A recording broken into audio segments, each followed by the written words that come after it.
नमस्कार, मी पोलीस निरीक्षक बालाजी कुकडे, बार्शी शहर पोलीस ठाणे।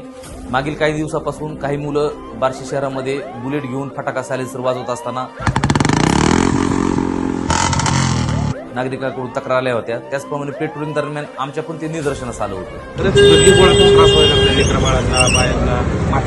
आमच्या बार्शी शहर पोलीस ठाण्याचे पोलीस उपनिरीक्षक महेश गळगटे व त्यांच्या टीमने चांगली कामगिरी केलेली आहे। जवळपास 10 बुलेट फटाका सायलेन्सरवाले पकडलेले आहेत आणि त्यांचे सायलेन्सर काढून त्यांच्यावर दंडात्मक कारवाई पण केली आहे। सर्व बुलेट धारकांना आमची प्रशासनातर्फे विनंती असणार आहे, कुणीही फटाका सायलेन्सर वापरू नये। विनाकारण कॉलेज परिसर, दवाखाना परिसर आणि कोर्ट कचेरी परिसर इथं मोठ्या आवाजानं सायलेन्सर वाजवत बुलेट चालू नये, अन्यथा त्यांच्यावर कडक कायदेशीर दंडात्मक कारवाई केली जाईल।